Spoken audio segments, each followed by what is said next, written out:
couple of casts ago, I did have a hit that didn't stick. So I've just gone right in tight to the mouth of the marina here, and it's not a big fish by any means, but today it's a fish.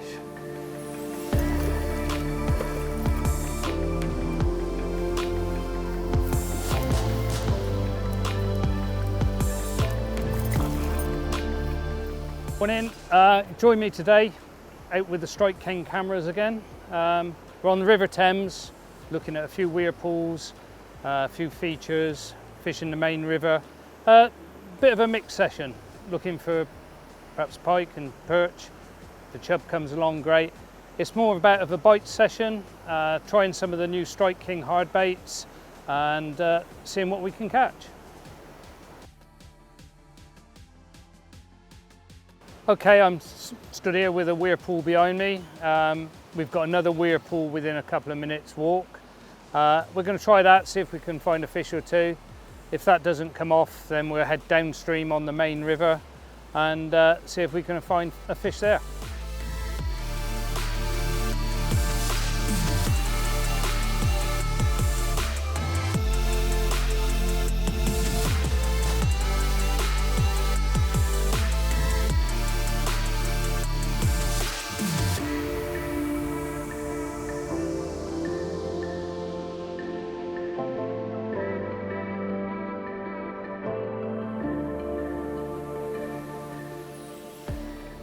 Okay, so we've now come into the second weir pool, which is what we call the new weir.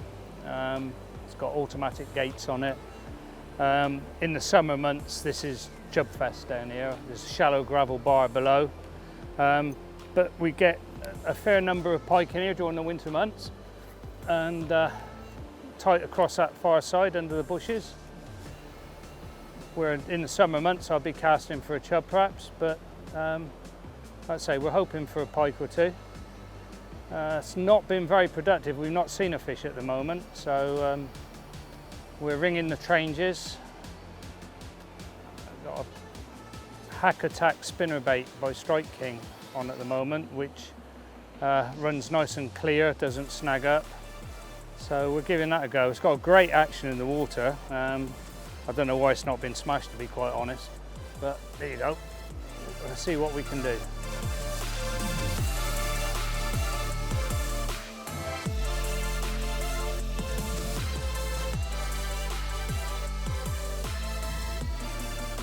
So let me run through some of the hard baits that I use in this situation when I'm fishing the weirs. As we've said, they run deep. So this is the Pro Series 6, which will run down to 14 feet. Big vein on the front, which gets it down. What it also does, it puts the lure when you're retrieving at that angle. So it lifts the trebles up away from the bottom snags. So you can literally feel it bouncing across the bottom as it goes. It's got a little bit of a rattle to it, not too pronounced, but excellent bait to fish deep and just bring it across that bottom. Then you've got the red eye shad, which is a lipless crank. Bit of a misnomer because it hasn't got a red eye. Really accurate casting bait, very noisy rattle inside it. You can fish these almost vertically if you want to, because you're coming off the top and it will dig down as it goes. Nice bait, gives you a different action than what you're looking for there. And then lastly, we come to the KVD 300, KVD standing for Kevin Van Dam, an iconic largemouth bass fisherman. But this lure is the deep diving version, again with a pronounced vein at the front. You've got your ball bearings inside, which give it accuracy of cast and a little bit of noise.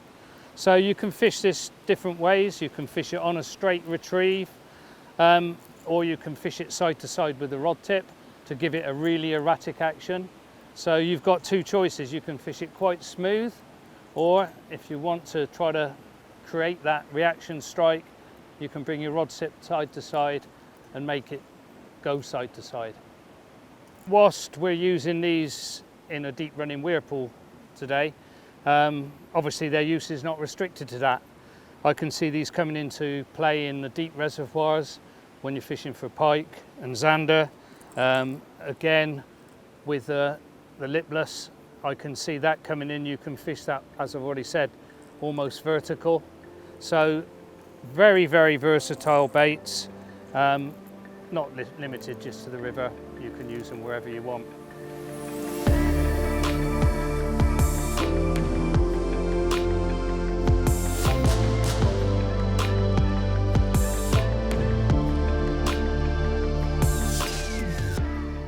Okay, so we've actually made a bit of a detour now. The river was not fishing as we hoped. So we've stopped off at a little gravel pit. Going to try the same lures out. Bit of a different presentation, if you like. Crystal clear lake, so if we do get a take or two, it could be quite spectacular. But as I say that, and I'm in. That was quite good timing there, really, wasn't it? So I've put a lipless crank on because they sink down. This lake's about 12, 14 foot deep in front of me. So I can fish it deep. And okay, it's only a small jack, but it's a good bit of fun. And it's absolutely nailed that lure.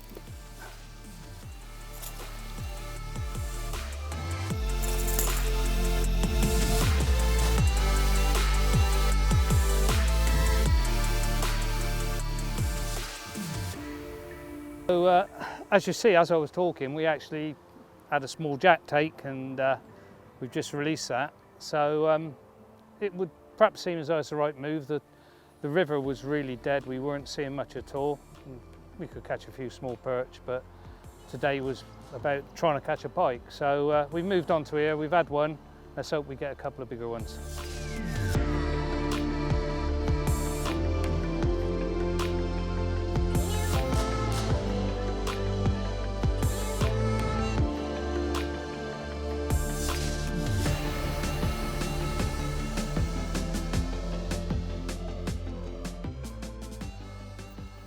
Okay, so we are back on the River Thames, giving it a final hour to see if we can catch a pike.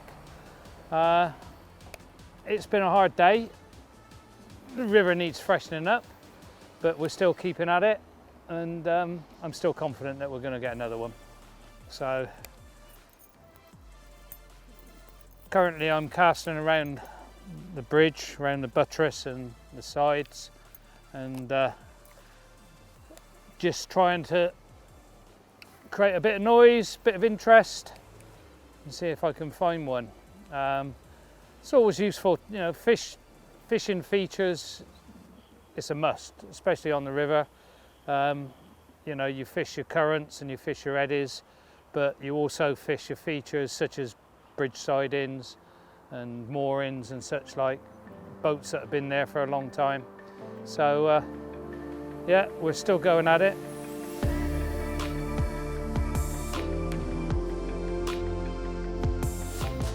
Right, so just moved up to the entrance to a marina now. Obviously the river's not pushing at the moment, but entrances and exits to marinas are great places for all the fry to get into out the current. And when they congregate there, so do the predators. But like I say, at the moment the river is so low, it's probably a good foot down on what it normally would be. So it's not pushing at all, but you never know.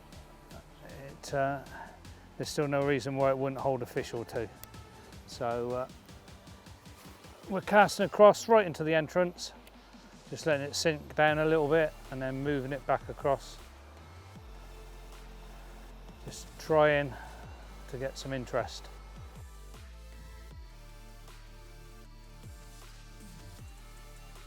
Oh!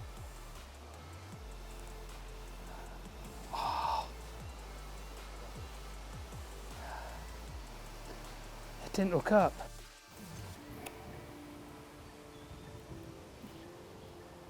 Yeah.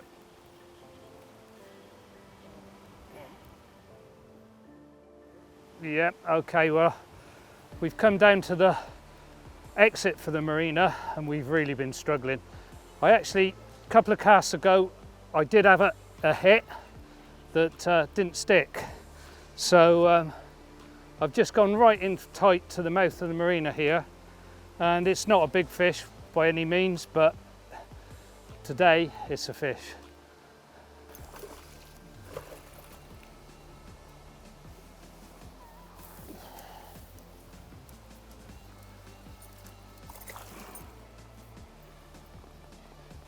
After the sort of hard day that we've had, you know what, just great to get a hit. Cracking markings on it, could just do with being 10 or 15 pound heavier, I think, but hey, beggars can't be choosers.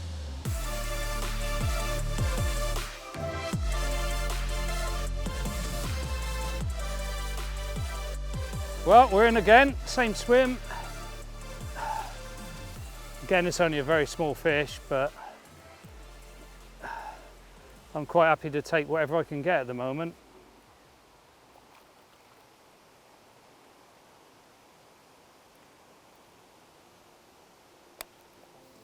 Yeah, well, I've had confidence in this spinnerbait all day, but I don't think the fish have been really having it. But that's 2 in half a dozen casts. So I've had a lot of confidence in this lure all day today. It creates so much flash and action in the water, and you can bring it back really steadily and slowly. You can speed it up, and yeah, I don't know, perhaps the fish have just turned on, or we just found a couple of ones. They're only small, but at the end of the day, it's nice to get one.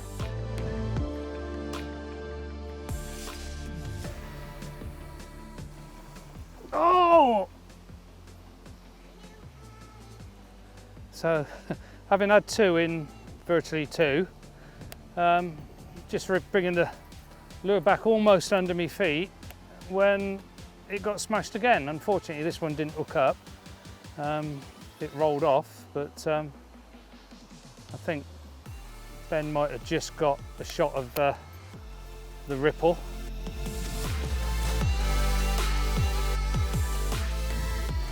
So for some reason, everything's picked up and I'm starting to get hits. We've had 4 hits, 2 fish, and had 1 turn off in this place. Why does something suddenly turn on? As I've said, I've been talking about feeding windows. Is it suddenly the light conditions? Is it a temperature change, a pressure change? Without getting too complicated, predator fishing is just that. I spent a long time fishing offshore, as I said in our last live on the bank that we did. Colour changes. When you get a colour change, you normally get a temperature change. One side will be warmer than the others. And when we were fishing, I'd get the captain to zigzag the boat between the two, whereas most captains would just go down the clear side. But the fish would always be on one side. And those sort of small things go a long way to increase your catches. So on days when it's really rock hard, suddenly within 10 minutes, a bad day becomes a good day.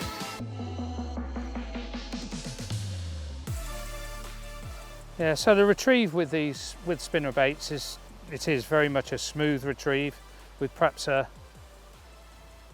odd pause. Just it's difficult here at the moment because of the weed on you've still got all the summer weed in the river, but certainly once it gets through to the winter, pulls in more, the fish are slowing down. As the water temperature goes down, their metabolism slows down, everything gets slower, and so you can have a longer pause, let it drop back to the bottom. What I like about a spinnerbait is that once I've got the weed off of this one, the flash that you get on the drop from the blade. So that blade's flashing as it drops, and any predator close can't resist that. It's going to come to it. So as it falls, it's going to fall heavily on that head. This is going to flash behind it. That brings a fish into strike. So steady retrieve, small pauses at the moment. As I go into the winter, I'll fish it even slower and with the longer pause.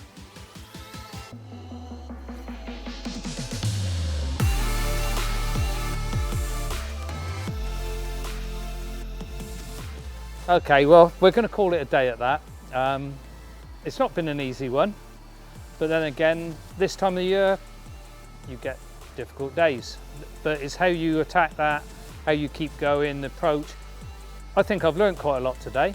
I think the day when you don't learn anything, then you've got to think while you're going fishing. So yeah, no, it's been a hard one, but I think we've enjoyed it. Hopefully you'll enjoy the video. Don't forget to like and subscribe, share it, and we'll see you next time on the bank.